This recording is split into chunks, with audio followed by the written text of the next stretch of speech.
بسم الله الرحمن الرحيم. نحمد الله ونصلي على رسوله الكريم وعلى آله وأصحابه أجمعين. أما بعد، أعوذ بالله من الشيطان الرجيم. ولا تقولوا لمن يقتل في سبيل الله أموات بل أحياء ولكن لا تشعرون. صدق الله العلي العظيم.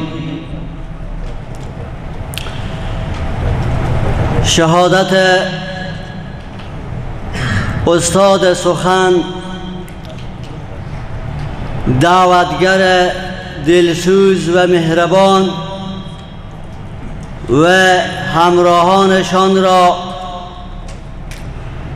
بعد از گذشت 1 سال و چند روز به محضر شما عزیزان و شیفتگانشان و به تمام امت مسلمه تبریک عرض می نماییم و از الله جل جلاله می طلبیم شهادت تمام شهدای امت اسلامی را، به ویژه شهادت مخلصانه و هدفمندانه جناب مولانا و همراهایشان را قبول بگرداند و ماها را نیز براهشان فدای دین خیش بگرداند. ولی سروران عزیز، بنده حقیر کوچکتر از اینم که از اوصاف و خصائل حمیدی جناب مولانا مجیب الرحمن رحمه الله صحبت بکنم. باز هم الامر فوق الادب، از این که خواسته شدم چند صفت از اوصاف داعیان دین به محضر شما شیفتگان جناب مولانا بیان می نماییم. یک داعی دین و یک کسی که میخواهد دعوتگر دین مبین اسلام باشد باید دارای اوصافی باشه که در شأن یک داعی باشه و چندین صفاتی که به ذهن بنده حقیر هست به محضر شما بیان می نمایم و خود شما باز قلم بردارید و ببینید که مولانای شهید دارای این اوصاف همه بوده.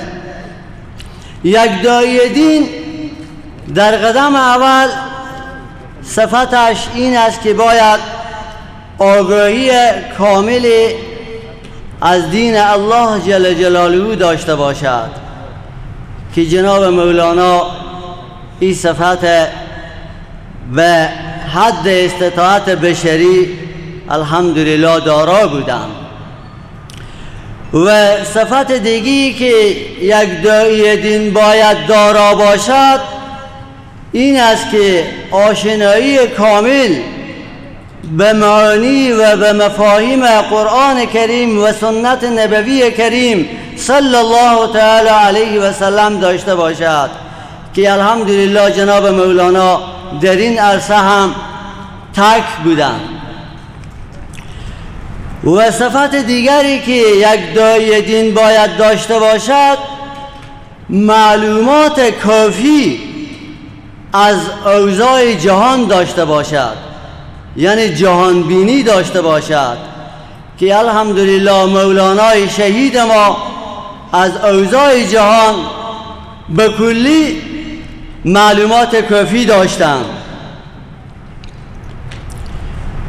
صفت دیگی که داعی دین میبایست داشته باشد دشمن شناس باشد که الحمدلله جناب مولانای ما دشمن را به خوبی شناخته بود و قریب به 100 دهه در مقابلشان مبارزه کرد تا که جان به جانان فدا کرد.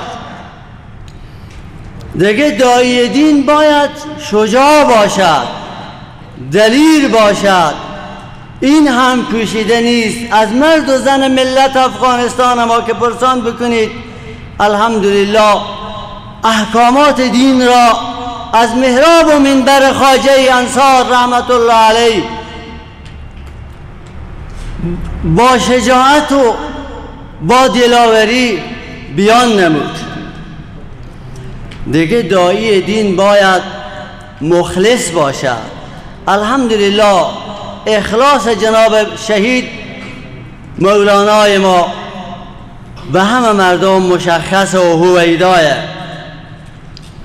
دیگه یک داعی دین باید توکل و تیقن به وعده های الله داشته باشد که جناب مولانا یک شخصیت متوکل و متیقن به وعده های الله جل جلاله بود. در اخیر سالیان جمهوریت بود که جمعی از علمای کروخ رفتیم به ملاقات جناب مولانا رحمت الله علیه و اونا قصه کردن که از امنیت ملی به ما اطلاع داده شده که جناب مولانا هرات ترک کن، افغانستان ترک کن، برو به خارج. صحبت‌هایی کردن که ما در حدود 1 ساعت یا چند دقیقه بالا و پایین کشیده بودیم. به اونجی ما احساس خطر میکردیم، شاید میگفتیم همین لحظه تیاره‌های بی سرنشین بیایه و این مدرسه به خاک و خون بکشانه. اما توکل و تیقنی که جناب مولانا شهید رحمت الله علیه داشت و مثل درخت، یک درخت بری، یک درخت چنار، درخت قوی بری، از جا خود تکان نخورد و شجاعتمندانه حقایق را برای مردم بیان کرد و در مقابل دشمنان اسلام به مبارزه پرداخت. نعره تکبیر!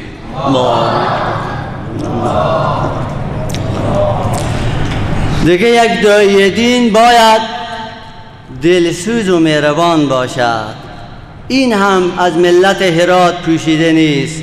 جناب مولانا چقدر دلسوز بودند به خواهر و برادر و پیر و جوان ما، چقدر اونها ایستادگی کردند تا آنکه مردم ما، ملت ما از دین جدا نشند و بسیار دلسوزانه، بسیار کریمانه ابر شدند، سایه به سر ملت هرات انداختند و جوانا را برای راه دین جل و جذب نمودند که این صفت را هم جناب مولانا داشت. دیگه یک داعی دین باید متواضع باشد، کبر و غرور در وجودش نباشد که الحمدلله جناب مولانا شهید ما چنان شخصیت متواضع و فروتنی بود که هر کس بتوانستی او را ملاقات میکرد و با او بسیار خوش برخورد بود، مجلس آرا بود. اما در این اواخر که باز خطرها شخصیتشان را تهدید میکرد، به خاطر احتیاط باز علما و دوستا مشوره دادند کمک احتیاط میکردند. اما کسی که به محفل از اونا شرفیاب شدی و ملاقات از اونا بسیار متواضعانه با او صحبت میکردند. دیگه یک داعی دین باید در راه دعوت ابتکار و خلاقیت داشته باشد. در راه دعوت مردم به سوی دین از خیش ابتکار نشون بده، نوآفری داشته باشه که الحمدلله جناب مولانا این صفتها را هم داشتند. چنان دلروا بودند که قلبهای جوانای ما را همه به خود جلب و جذب کرده بود. نه تنها جوانای مرکز هرات ما را، حتی از ولسوالی ها ما شاهد بودیم که جوانای ما نه تنها بخش ذکور، بخشی از خواهرها هم با کرایه گزافی به هوای گرم و سرد می آمدن و وقت به خاطر صحبت‌های جناب مولانا این ابتکار و خلاقیت و این دلربایی را داشتند که باید یک داعی دین می داشته باشد.